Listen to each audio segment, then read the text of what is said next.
Let's see.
There we go.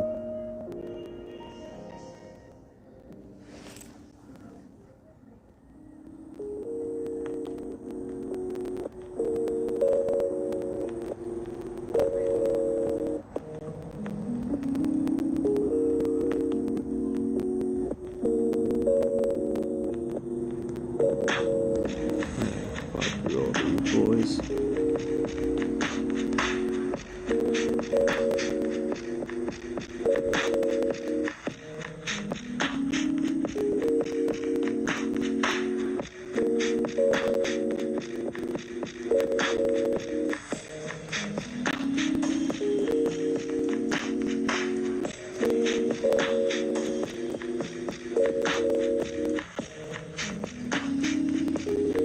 I couldn't see your chat, by the way.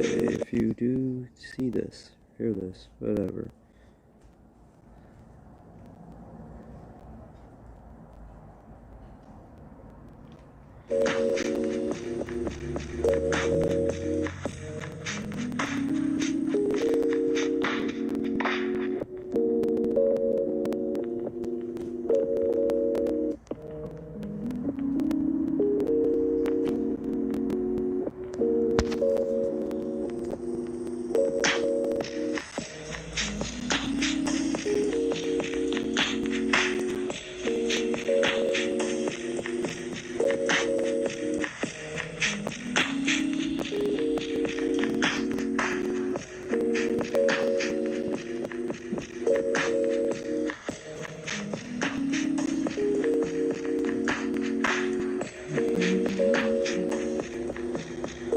I need to get a screensaver of some sort. That's what I need.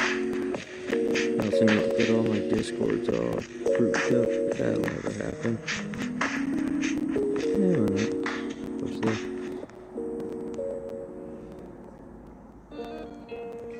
Sorry about the bobbing and bopping and all that shit.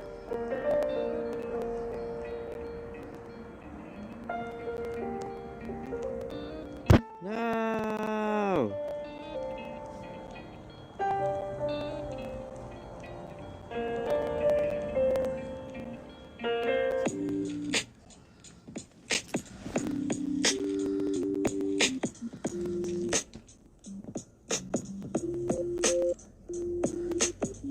Motherfucker. Cunt bag. Oop. Fuck off. Buddy mode, lamb mode, camera in hand, set.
Ah. Ha ha ha ha!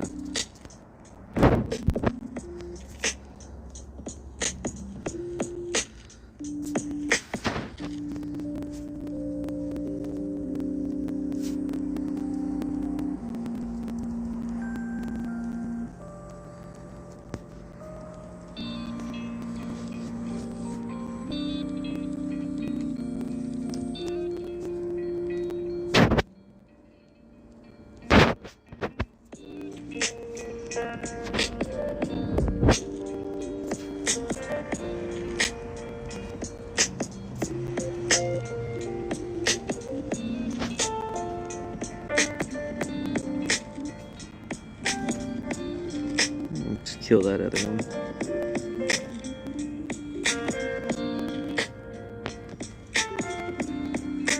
There I come. Whatever.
Sorry, I'm popping invites around if anyone's there. Chat is on screen, all that whatnot. Jazzy Shoo. Yeah, dude.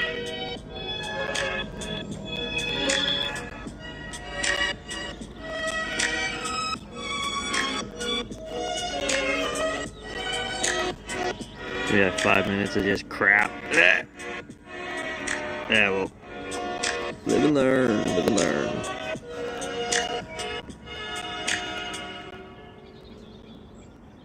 Well, here we are, back in the hot, muggy streets of New York.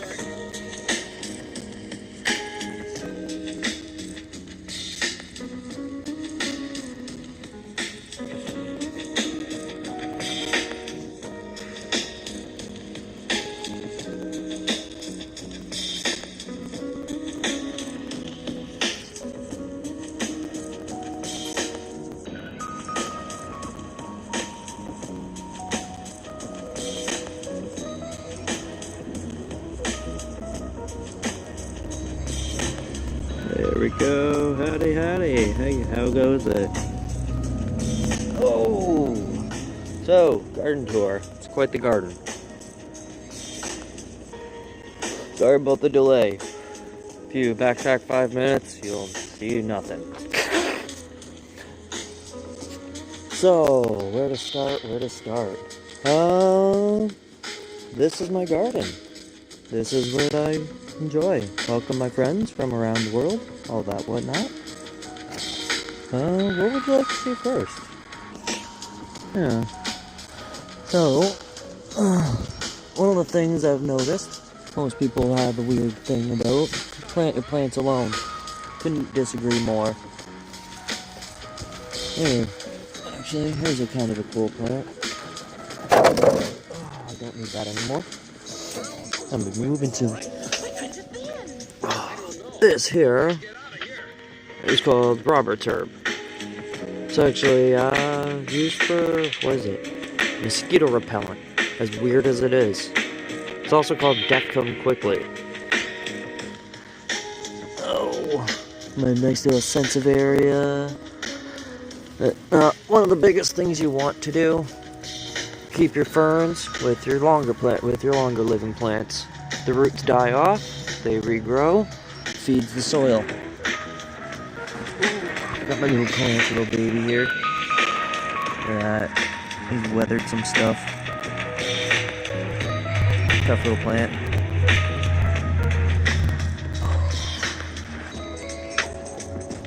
Here's one of my favorites. One of most people's favorites, it actually seems. My Senecio Talenoides. I love this boy. I've had him since he was like this big. Just a little boy like that. Not even. Couldn't even say that because it wasn't anywhere near as thick.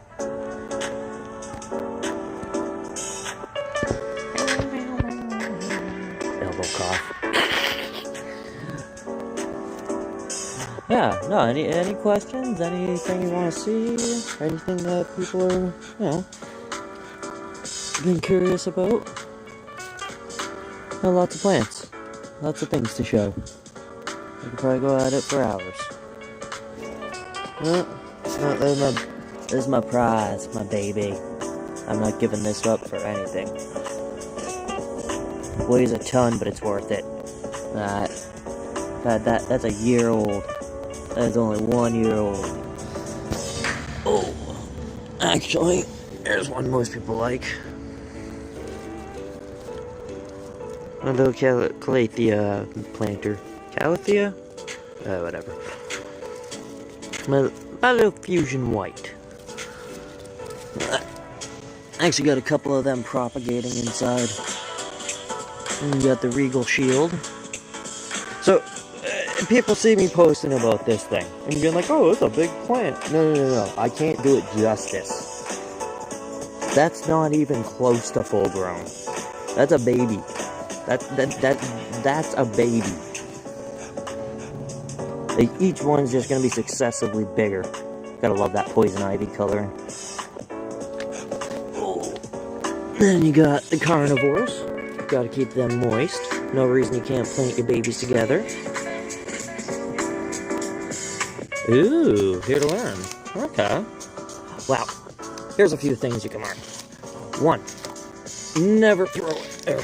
Actually, here. 1, go with this as the first thing to learn. If you ever get a bromeliad, one of these boys, any kind of bromeliad with a nice big old flower in the middle, don't ever throw it away when you get it, like, and it's dying, the flower starts dying, they're like, oh, you just throw it away. No. Get a little bouquet. Bromeliads, one of the coolest things about them in the family. When they die off, they spawn new life. They actually bring all the new plants and stuff like that. They come through the corpses. Oh, Sandy wants to garden. Isn't that right? You want to garden? Yeah, it's a cutie. Things to learn. Well, actually, here's a good one. Clover. One of the more unassuming of plants that you'll get. But you want it in almost all your planters. You'll notice I have it. It'll be littered. Not as much as it used to be. But what you want to do is have a little bit of clover with the plant. Like this. It actually builds root structure. You can vacation. Ew. Visit the Gross. Yukon. Now open to BC Fix that. residents. Yeah. Oh, beautiful British Columbia. But anyway, what you want to do, ad break. What you want to do is have a little bit of your clover. The reason is, down below, when it gets dry as a bone, like this, it doesn't matter. We are British Columbia. Beautiful BC. I'm sorry. Here, let me do this. There you go. No! I don't know if I can actually just turn it down through the tablet like that. Unfortunately. That's okay. We got your sedums. Actually, one of the biggest things. Sorry, I got really ADHD. What you want to do with your ferns, clover, anything like that. Oh yeah. It's just for show for right now, though. They're okay. Hey, we're in zone 9B. Yeah, there's my Trio Star, there's my Fishbone, Fusion White. I got a bunch of them laying around. I like my Calathea. But what you want to do, and this is super important, is you keep your ferns with your longer living plants, like I said. Because when the roots die off, they actually introduce nitrogen into the soil. The bugs in the system create their own little biome, and from there, it basically becomes a self-serving system. That's why when you get a bunch of plants together like this mess, it actually seems to work, depending on the plant. Like, here's a good example. Here's actually a really good example. Got this here. This beast of a plant. Ugh. Give me a second. Ugh. Got this beast of a plant here. Nice. You'll notice I actually got some vines in there. The plants are all together. The reason being is the Calathea and the corn plant don't really interfere with each other. When the roots do fight, one dies off, and honestly, it doesn't really do that much. It's a tuber plant. The Calathea is going to do just fine, and the corn plant, honestly, they're pretty much indestructible. So, as long as you keep some feed into your soil, generally you're fine. I would encourage moss on everything. Like, genuinely. Moss, except for, like, your desert planters or whatever, you know. But, like, moss is one of the best things that any gardener can ever have. It creates the tiniest little root zones, which almost immediately bring in new nutrition. Oh, yeah, I forgot I had this. And in here, I actually had my little maiden's hair fern just hidden away. Probably too much. Not enough light. I've noticed that it seems to love its light. But here, I have a pink quill having its babies. Like I said, bromeliads, when they die, they actually spit out new babies. As long as you get it pollinated, and those ones were not easy to do. Teaching. Oh, so, one of the biggest reasons, too, that my plants do so well together, like this. Here's a good example, actually. Here, we're going to farming territory. You got this. I had a banana, and I got a Carolina Reaper, if you're this is the carrot, yeah, I'll go to the Croton in a minute. Then I got the Carolina Reaper, which I'm honestly afraid of. I'm terrified of this plant. You'll notice just how fruitful it is, even with the deer attack. The deer who had its way and hopefully suffered greatly. One of the biggest reasons is because the soil, I'll show you something because I actually can get in there. The soil, nice and loamy. You'll notice there's the moss. It's actually living in there. You see the root zones and all that. You want something like that. When people say something's root bound, that means your plant was searching for water too much. Plants will only make water or roots if they're basically hunting. You can have plants that are just absolutely massive and completely dwarf the bin they're in. Like, here, for a moment, I got this boy. When I'm like, oh yeah, the banana's bigger than the pot, that's what I mean, okay? And then there's 2 crotons and another plant in there too. They're all totally happy. Or sorry, 2 coleus. Sorry. So, one of the things that most people mistake on is that you shouldn't really have your plants together. You shouldn't be doing like, oh, your plants will fight. They'll fight for resources. Blah, blah, blah, blah, blah. I've had these guys here together for a year. These guys have been fine for a solid year plus. The cactus are just thriving. I mean, the colea, or the croton, if you'll notice, it's actually popping out a new little branch. Just like this tall. Little tiny mofo like this, and it's just like, oh, hey, I'm fine. As long as you understand Three big things. One, give your plants about 3 inches. You'll notice, like, for the most part, they kind of got their space. As long as they're not directly touching, because they'll hunt down. Instead of going off to the side, or like whatever, they'll just go down. They'll be like, oh, the water's down. They're always screaming. So, sorry about that one. Actually, here's another good example. My prayer planter. Prayer planter. Yes and no. What compost does is it adds nitrogen into the soil. You can actually add that just by making a compost tea. You don't have to add compost to the soil at all.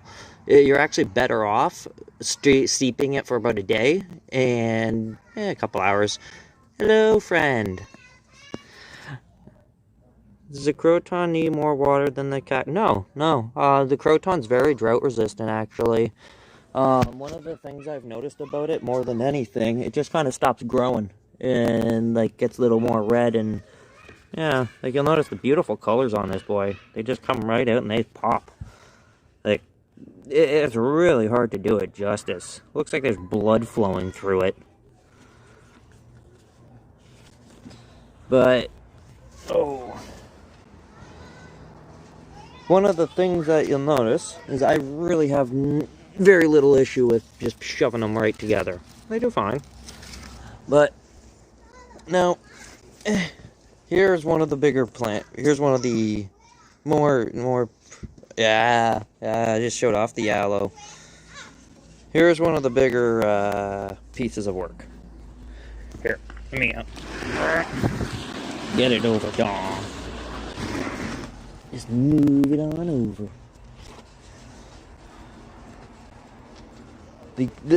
This is a good example of keeping a healthy biome. So, what you want to do when you're watering your plants, look into the things like vitamins. Plants need vitamins, okay? Notice, this here, completely live soil, no issue. The plants are right next to each other. They're not fighting. Look how healthy they all look. The main reason is because they have vitamins, they have minerals, they have a full balanced diet. Aw, little buddy. Sorry, my little Earth star. He's gonna try. Make a try at life. But you need to have things like, okay, nitrogen. Nitrogen ammonium is one of the best things you can do. Because the ammonium form of nitrogen is actually the most soluble. So, as weird as it sounds, fish pee. Fish pee is one of the best things that you could ever do. So when people are like, I'm feeding my things, do you buy your mosses? Oh no, we have it everywhere. It grows everywhere. I unironically have a giant, here's my backup moss. This was just what I took out for the moss pole, actually. But, unironically, I have 2 giant bags of moss just sitting around. It grows everywhere. Once it rains, it's 3 foot wider. Oh, here's a good example. So, this is actually a perfect example of using ferns as a rooter. This thing here has survived more droughts than it should have, honestly. I've been mean to it. I've been a little mean to it. It's got a lot going on, and thankfully for that. Now, I did water it the other day. It always looks a little droopy. It's just how she is. She's a touchy plant. Beautiful plant, though. Gorgeous. These, Phytochenia, the nerve plant.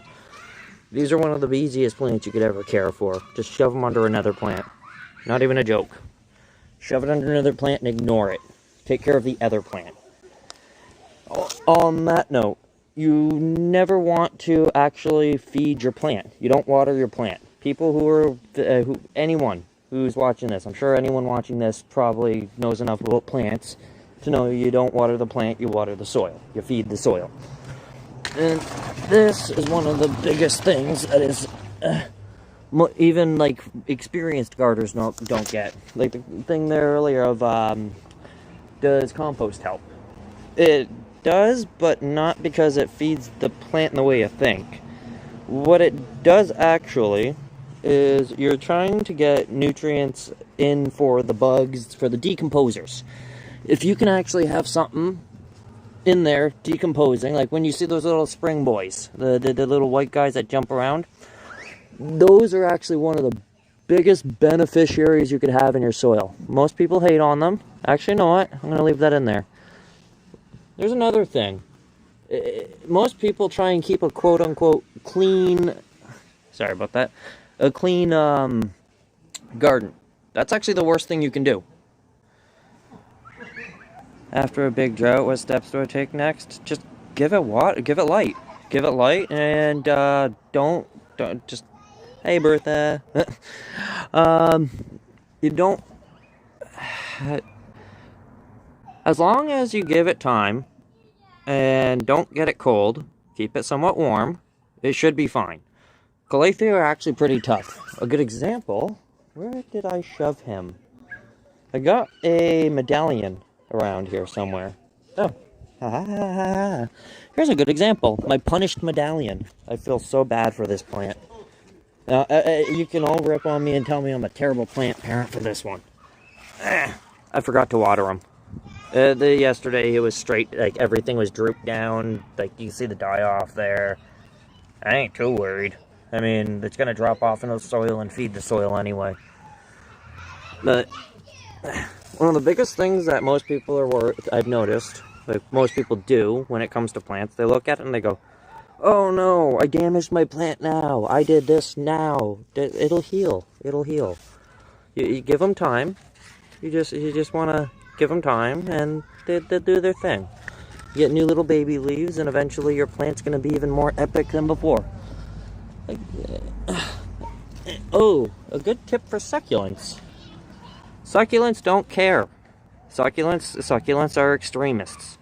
They genuinely do not care. You can shove as many of these guys together as long as they share the same soil conditions. You'll notice the clover.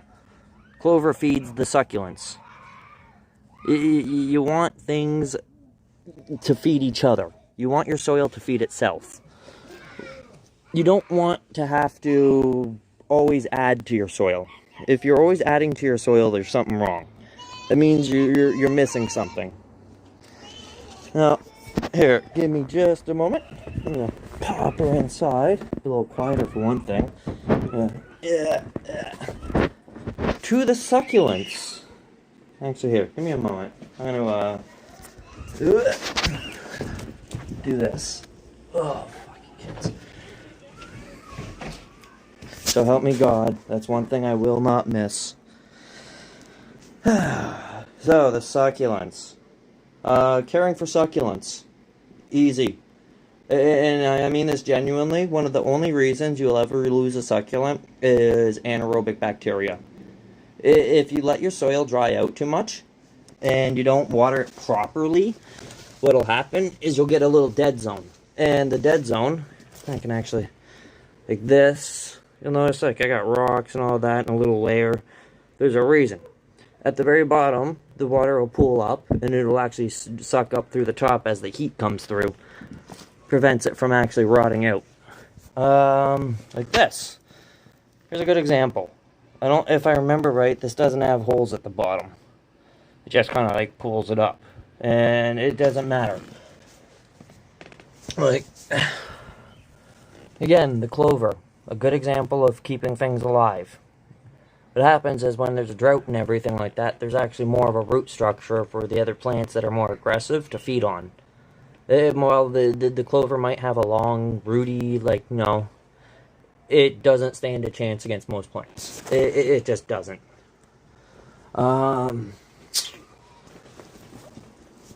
Here's something. Lavender. Never try and grow it from seed. If you do, throw like 100 seeds in a spot. That's not even a joke. Lavender, unironically, has something like a 2% hit rate.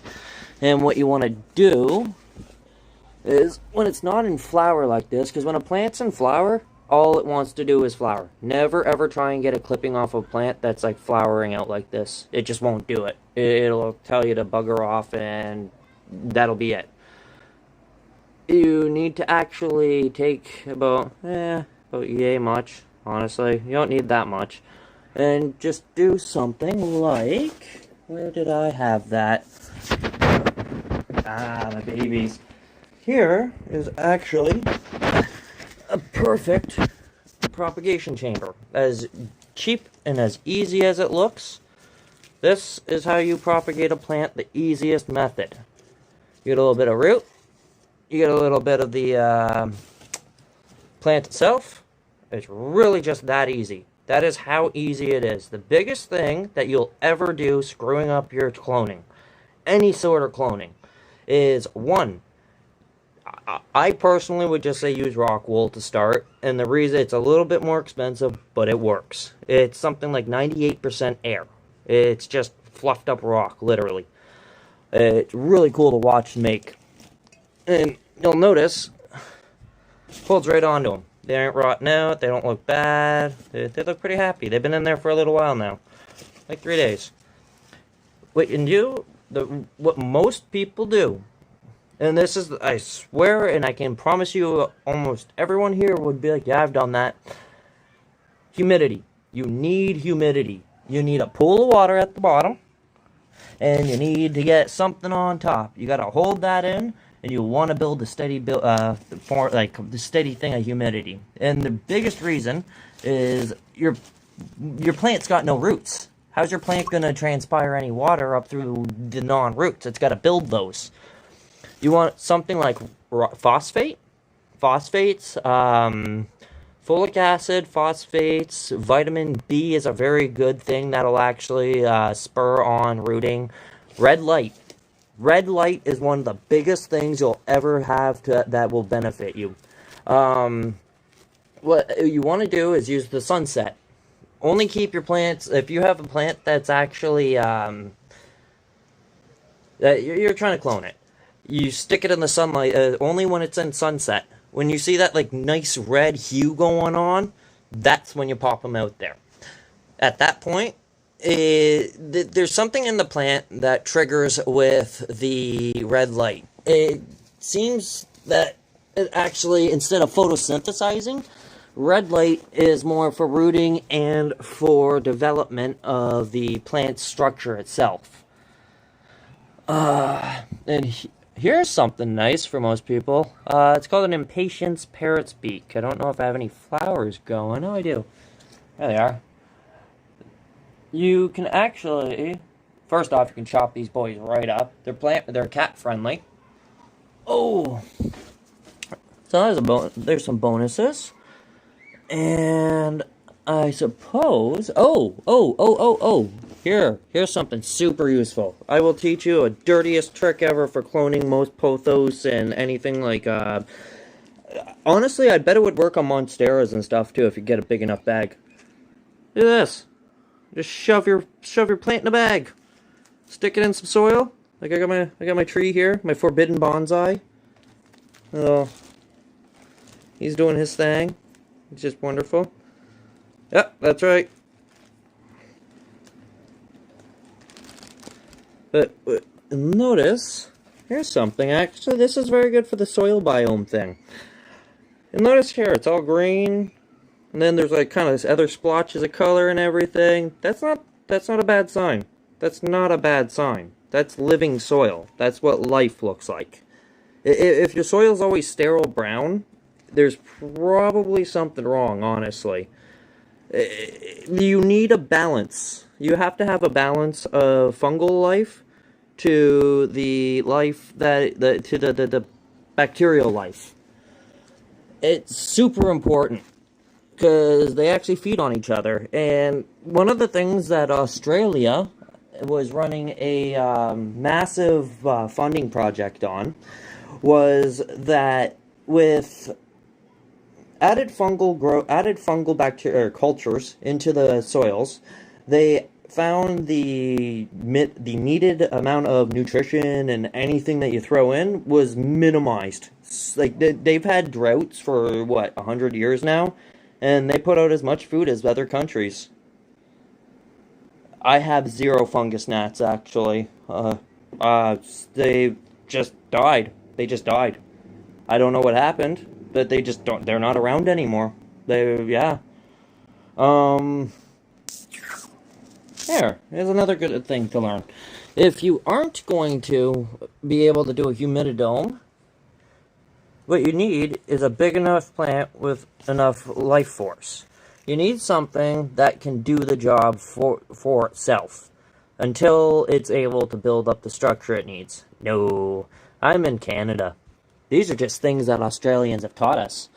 But what you want to do is get a little bit of root with it if you can, obviously, you know. Now for the big girl, the Monstera. This is something that has ascended the need for soil. Like, unironically. This. They're trashing the place after I move, so I'm not too worried. But, yeah. If you want aerial roots, it's really not that hard. But it sounds really, really cruel to do to your plant. You just gotta make sure your plant doesn't have any water. What you need to do is create the need. Wait until it's grown out a bit, and you raise the humidity around it, and you just drought it. And one of the things I found that worked was I would fill the bottom here with a little thing of water, because all the roots would then try and creep down and grab at it. Actually, this is a very good example of not needing to plant your plants alone. Alright, he's already way up here. Little Monstera tower. And again, a good example of not freaking out when your plant's a little damaged. Still makes a wonderful plant. And then you got your, if you ever want to do a pothos, they are the easiest things you could ever clone. I'm sure everybody here knows this, but all you need is a node zone, a root, and a little leaf, and you're pretty much set. You do that, you give it water, and you ignore it, pretty much any pothos to take. This is actually super important, something I didn't know. So, my tomatillo, as beautiful as it is, it'll never have a fruit, not without a mate. Tomatillos are romantic, apparently. They won't have fruit without a spout, they don't self-pollinate. So, very beautiful little, just a gorgeous flower though, eh? Oh, so there's most of my garden. Here, one last thing. When people are talking about fruit, feeding your plant, this is my preferred way of doing it. Just me. People do your own stuff. That's on you. I don't really care. Where is it? There it is. This is called green sand. Look into it. Green sand. Yeah, it is a lonely tomatillo. Poor baby. This is green sand, though. This is honestly worth its weight in gold, in my opinion, to any person in any sort of horticulture. It's taken from about 3 foot down underneath the shoreline, and it's literally all the dead stuff, dead plants, dead seashells, all that stuff. This is actually something, another thing that I would 100% just get it. You amend it into your soil, and what it does is it actually creates a nice mushroom roots network. That's the word. And it makes it so you have to water your plants probably 1/3 as much. Not even a joke. Like, for all you see here, most of those boys, like almost all of that, I probably haven't watered in 3-4 days, besides, like, just today. I did it today, but, like, that's more, you know. But, like, most of them, it's probably once every 3 days, 4 days, you gotta water this thing. It's really not that much. Oh, here's something, too. A mimosa. Mimosa pudica. This is one of the hardest plants that you can actually get. Yeah, I'm gonna... I love my garden. I gotta find a way to keep it. But this is a mimosa, and it's called the old lady shame plant. One of the coolest things about them, you just go boop, boop, hey little boy, and you'll notice little doop. Like, no! They're also called the touch me not. It's a touch sensitive little buddy. No matter how many times I see it personally, always beautiful. But here's actually how it works. And something kind of neat. So underneath, I don't know if I can get it in frame. Let me see, buddy. Sorry.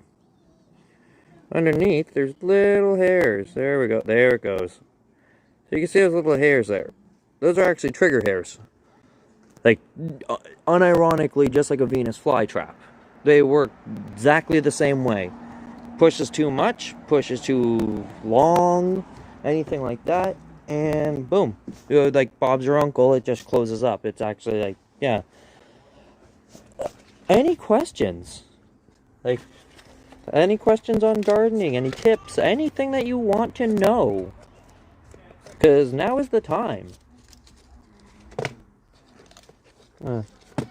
Shut my mouth for a moment. And, yeah, there. Admire my kale. A big old kale and lettuce. A tower of lettuce. My failed lettuce. Oh, and what he was saying about the aloe.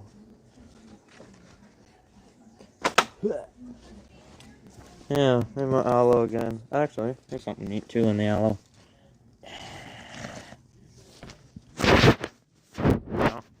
How's that for a freaky plant? Oh.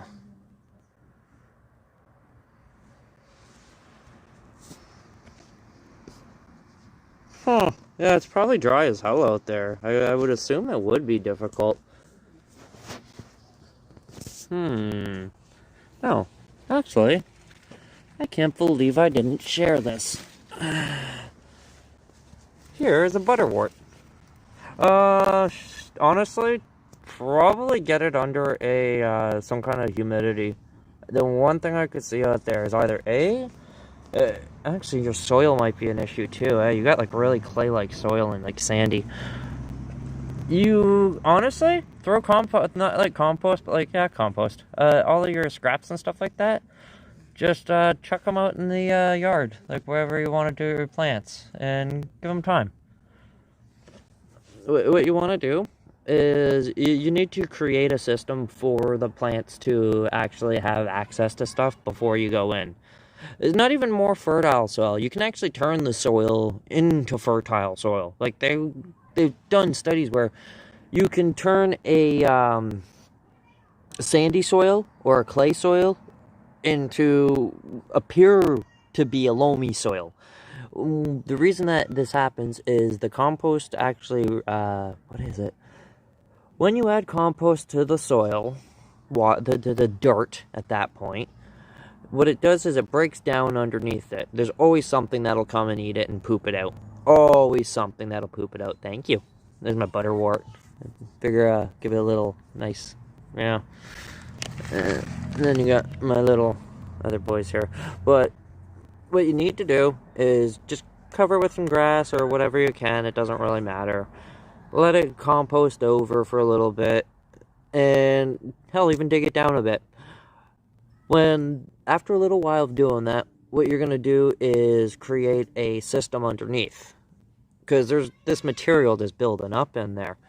and the bugs are going to come more, then you're going to have looser soil. You're going to have it come out where mushrooms and stuff like that will start feeding off of the decaying matter. That's going to create a zone, and all of these things can actually help. Ferns, any kind of, not even ferns, any sort of low-lying shrubs, like really, like anything that's like below this, like 3 inches, 4 inches, anything like that'll ground cover, that's one of the biggest things too. You can create a root zone, and when those plants die off, they leave the root zone. But it's all bioavailable material at that point for the plant. So, like, what I could have done with this, because we have that here too. We totally have that here. If I would have done smarter, like I did on my mountain over here, where I just covered it in clover, that there will actually grow stuff probably in about half a year. This is dead dirt. This is what you call dirt. This is not living. There's not anything going on here. That's the dirt. That's not soil. That's dirt. There's a difference. Dirt is not soil. Dirt is dead soil. Like, you'll notice the sheer difference, even in my most crappy one here, where there's a liveliness to it. And roots. One of the biggest things that you want is create something where you can, whether it's a mycelial root structure or a plant root structure, probably both is best. It lays the scaffolding. It's like placing scaffolding around your building.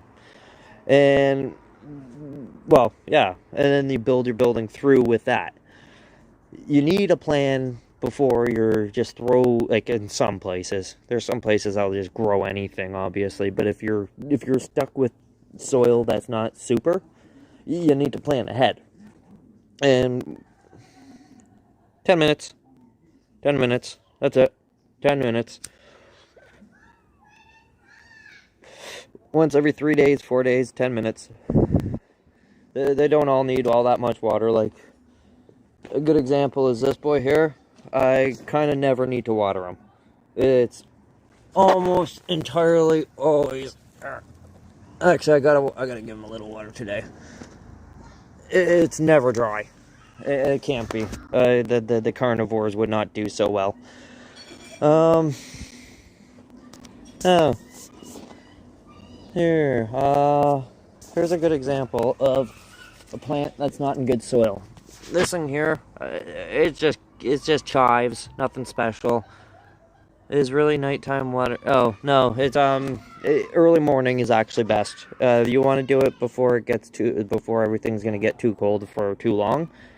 You want to do it around 3 or 4 a.m. if you're really being whatever about it. Dear God, I just my neighbors. Oh my God.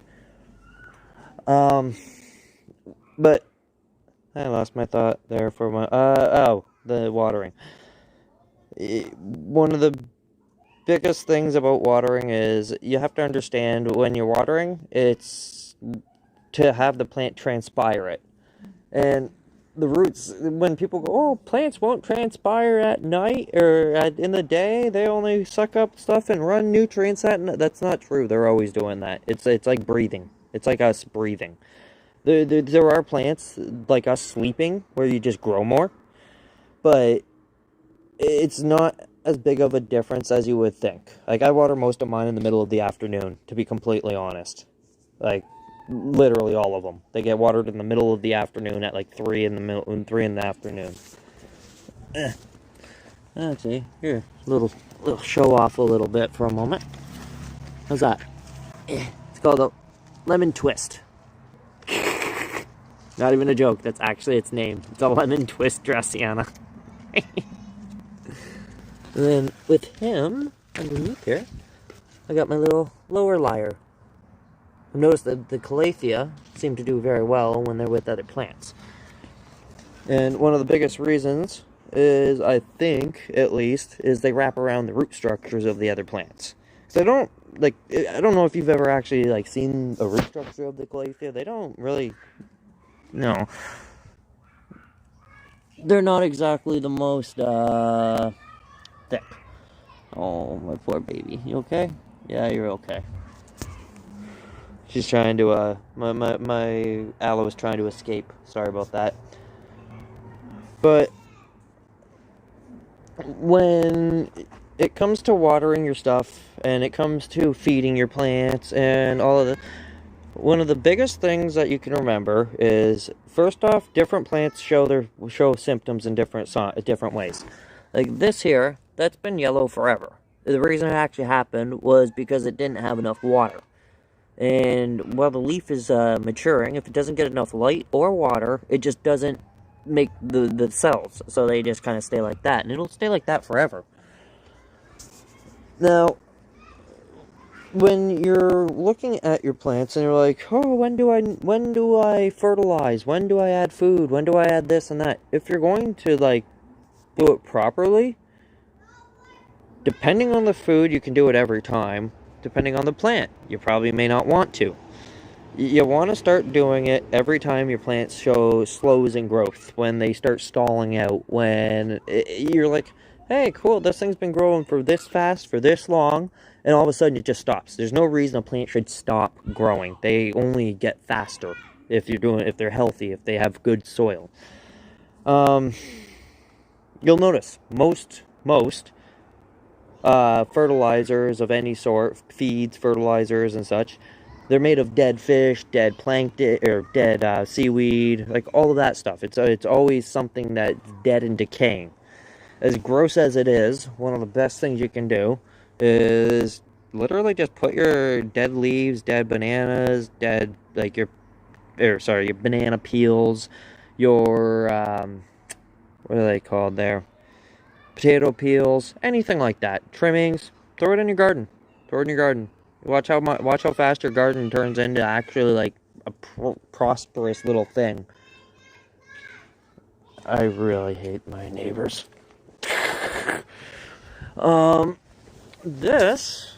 Here's actually a really interesting plant. I'm gonna horrify all 6 of you now. Where are you?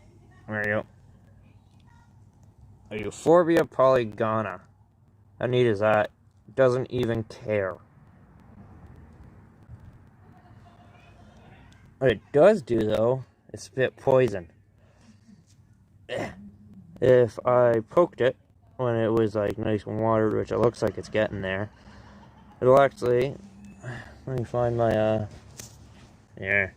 I don't have any of my agave with me. That's a problem. I ain't doing it. But yeah, these guys here, these are like complete survivors. These things are just relics of another age, honestly. Each of those pups would probably do fine on their own. And it's been in that soil for God knows how long, and it was that easy to just... They just don't care. And it hasn't stopped growing either. That's the funny thing. Just dig them back in a little later. Super easy.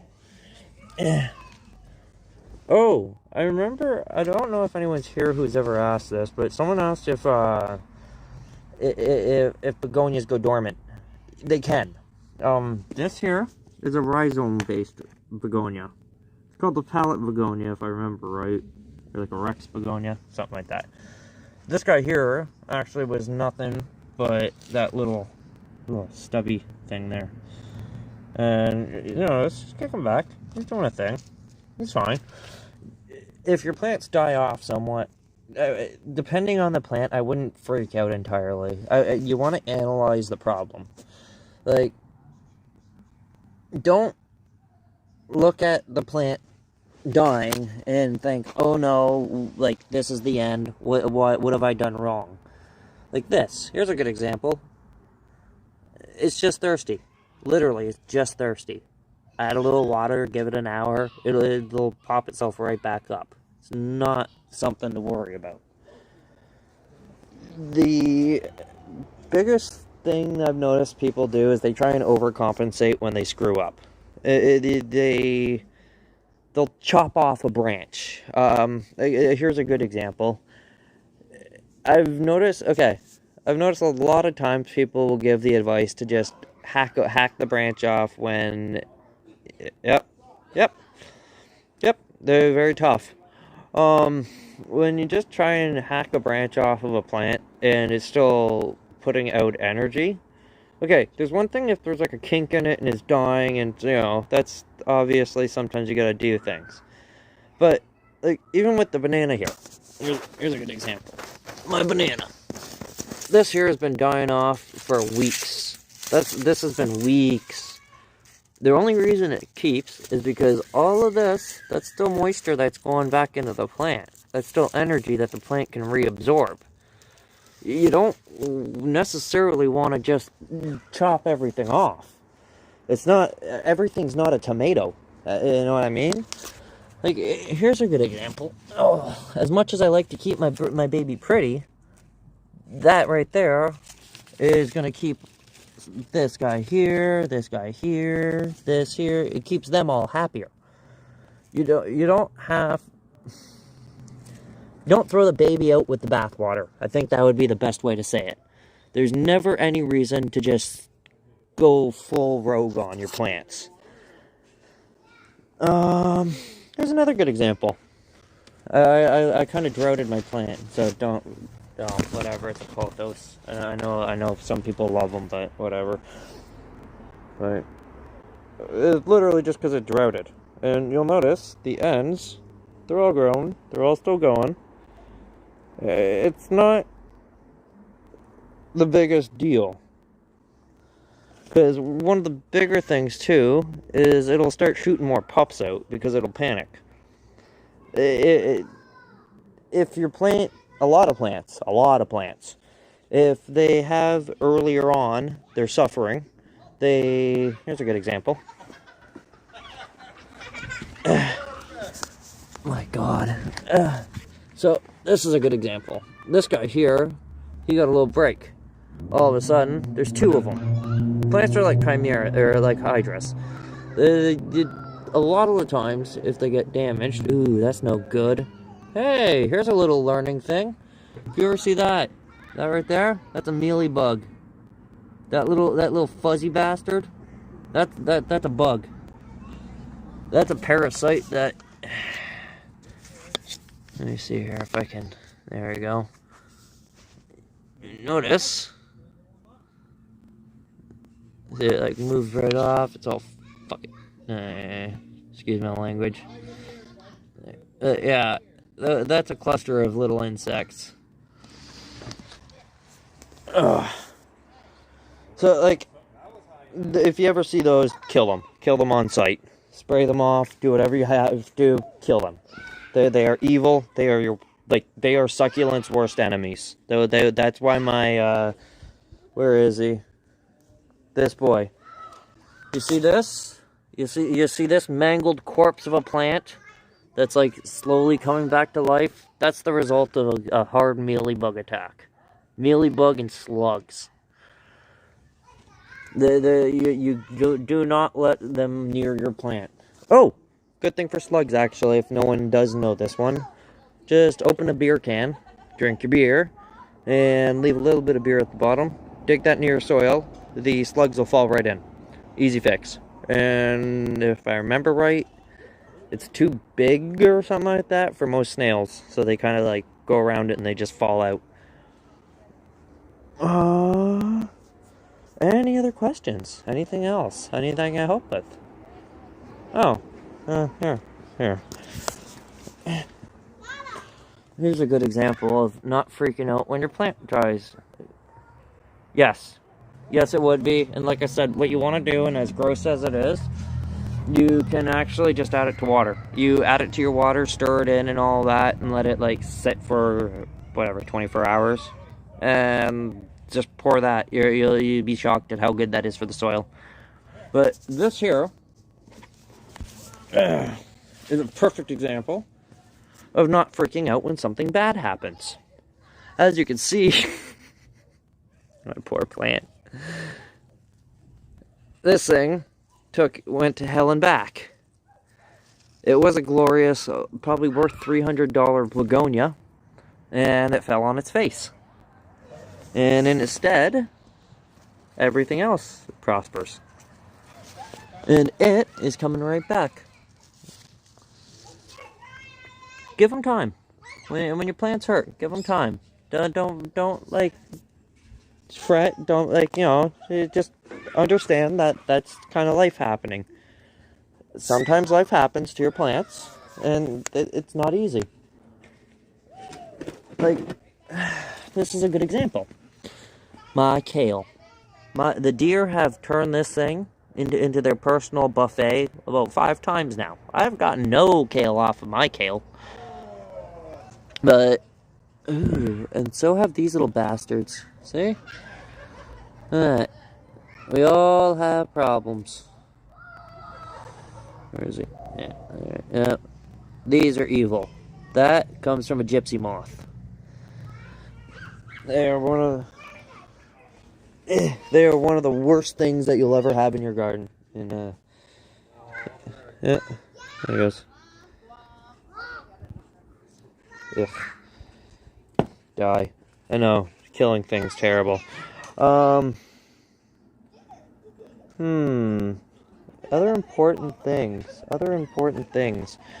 Okay, so nutrition. Here's one of the easiest ways for to remember the nutrition. Dear God. So help me God.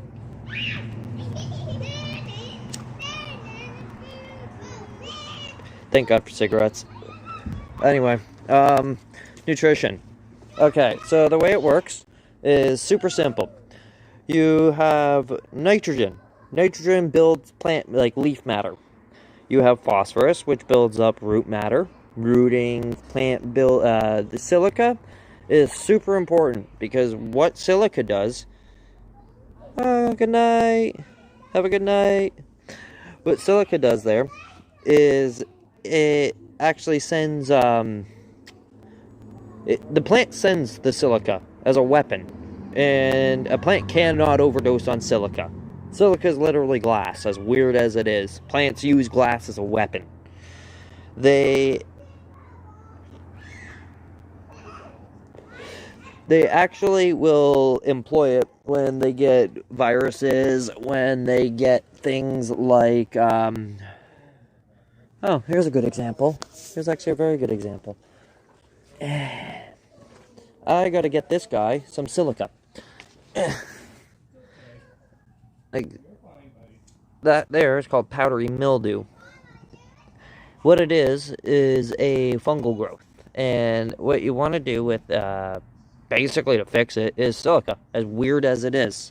What it does is, the plant sends it over to there, and there's something about it that just, it kills it. Kills it off, and the plant goes on with its life. You can use, vitamin B as a turbocharger for your plants and actually spur growth. That's one of the biggest things I attribute the rapid growth of most of my plants is the vitamin B. You want things like potassium. Potassium actually builds, like if you have, I think you can actually, maybe, perhaps. I'm pretty sure you can, actually.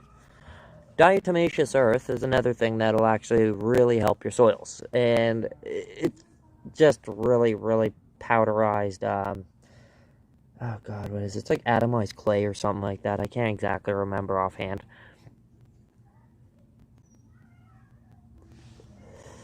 I'm sure, I'd be corrected. But, what you want to do is you want your plants to have enough of what they need, but not too much. If they have too much, they'll turn into my kale there, where they're basically a prime, like, come at me, feed on me. It looks very appetizing. Like, you'll notice, I got this here, untouched. It's because it's suffering. The plant doesn't have exactly as much as it needs, but it's got just enough to keep going and doing okay. It's doing well. No, it's a little shrivelly and all that. That's a good thing. As weird as it sounds, that's not the worst thing in the world.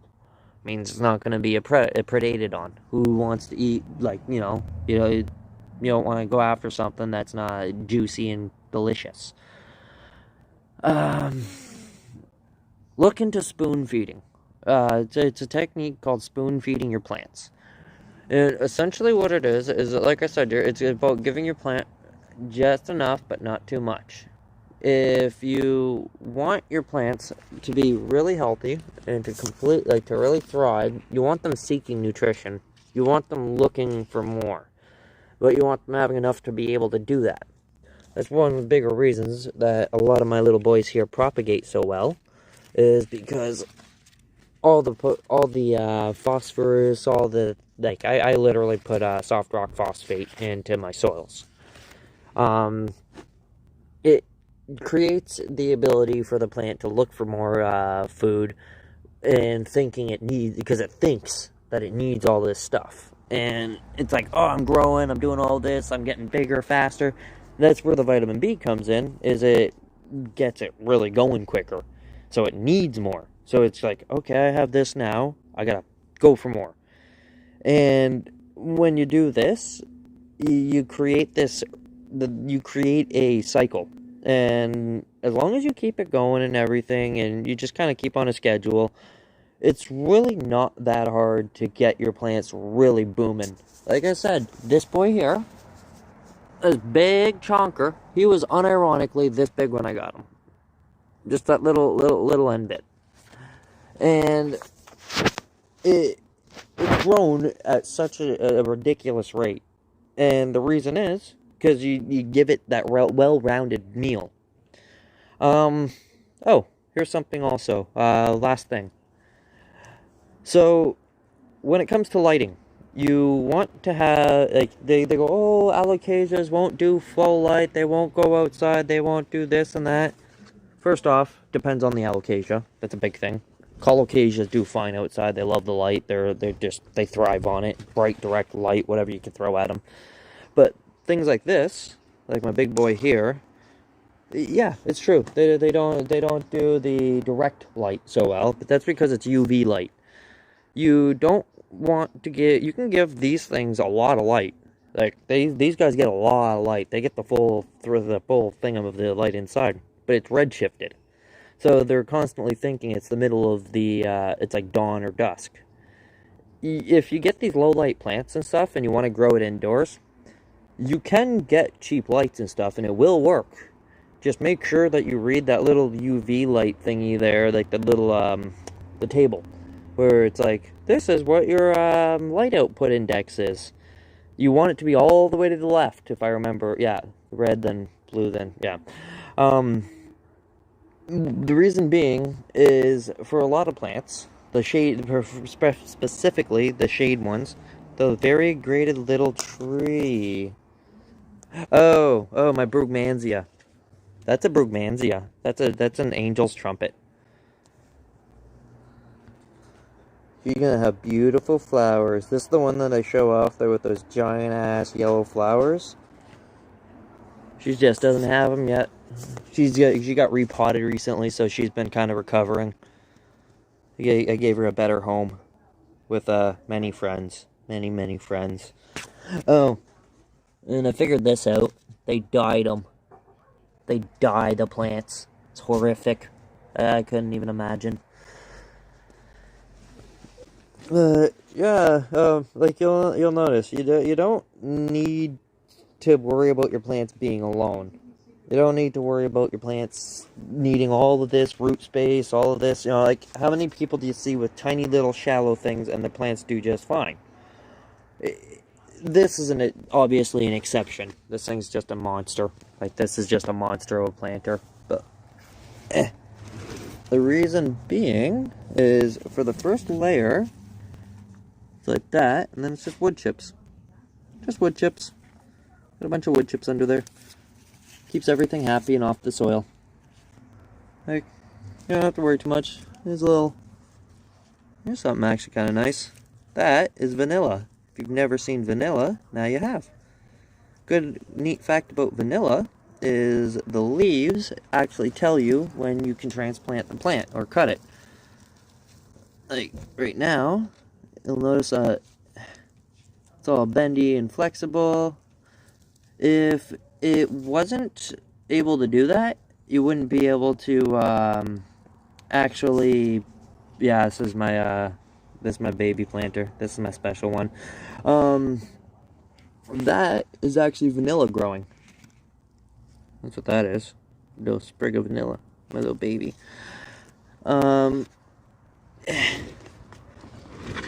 Like, here's a good example of not having that space. This is actually a bulb. Way under there somewhere. Oh, here. Under here somewhere. Yeah, it's just a garden tour. But I don't know where anymore. There is a bulb. And the bulb is actually, looks like, I think I got another one on the other side. Somewhere. But, oh my god, there's so many plants in this thing. Somewhere around there, I got another, one of them. But what it is, it's called a pregnant sea onion. Oh, that's where it is. Got it with my other plant here. This is actually what it looks like underneath. Just like that. Just different leaves. That's actually related. They'll have the same kind of flowers. Where do I get the plants? Are any of them from seed? Not the alocasias, I'll tell you that much. I have grown a few, like, all my vegetables and all that stuff, that's all from seed. I have a few plants now that are actually from seed, like second generations and stuff like that. A mix. Definitely a mix. But a lot of them, picked up as little babies. Like, there's actually a good idea, too. If you have an alocasia, you can plant orchids with them. I personally, just me, find that orchids and alocasias have almost identical needs. And that that super, like, loamy soil and all that actually works perfect to their benefit. This is called a western rattlesnake orchid. It's endemic or not endemic, it's all across the west coast. Makes a beautiful little flower. Just the most stunning leaf, eh? The variegation on it, just amazing. Oh. Another one that you can do. Where is it? Oh, I went all the way around. Is this. Get your vining plants, and with your other plants. And wait, like for me, I like my string of hearts, personally. That's just me personally. But what you do is when you repot it, it actually kind of panics the plant a little bit. And it'll start spewing out babies like left, right, and center for you.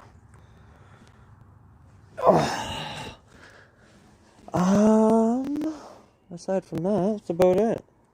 I can't think of much more to share with the garden. Oh, yeah. Here's something, actually. Oh, yeah. Zamioculcas zamacifolia or something like that. Something like that. A ZZ plant, a raven, and a regular. Oddly enough, the raven is the only one actually doing anything.